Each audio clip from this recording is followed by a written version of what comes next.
Bénéficiaires des aides au logement, la hausse des APL sera-t-elle automatique pour tous? À partir du 1er octobre 2024, les aides au logement connues sous le nom d'APL, aides personnalisées au logement, vont bénéficier d'une augmentation.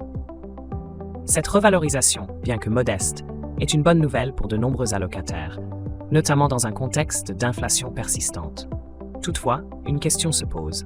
Cette hausse sera-t-elle automatique pour tous les bénéficiaires des APL ou certains pourraient-ils en être exclus?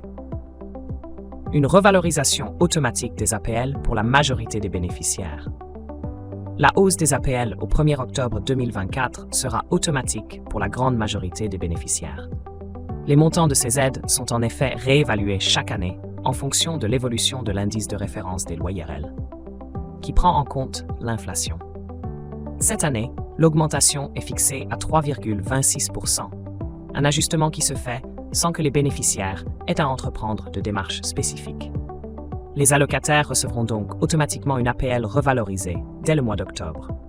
Cette mesure concerne l'ensemble des bénéficiaires, qu'ils soient locataires, sous-locataires ou même résidents en foyer.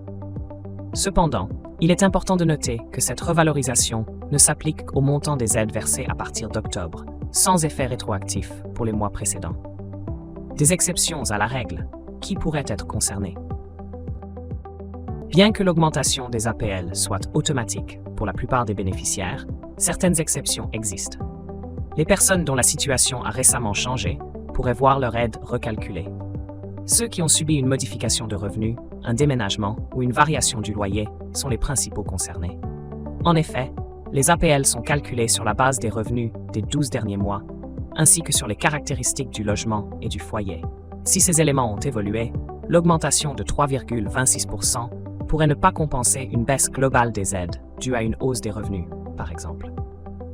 De plus, les nouveaux demandeurs d'APL après le 1er octobre verront leurs aides calculées directement avec les nouveaux paramètres, sans ajustement rétroactif.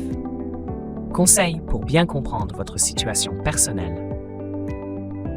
Pour les bénéficiaires actuels et potentiels des APL, il est conseillé de vérifier régulièrement leur situation et de mettre à jour leurs informations auprès de la Caisse d'allocation familiale.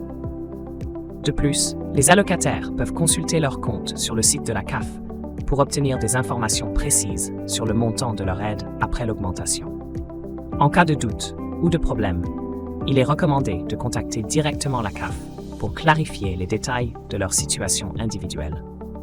Enfin, il est important de surveiller toute correspondance de la CAF pour être informé de toute modification concernant les aides, y compris l'application de la revalorisation à leur cas spécifique.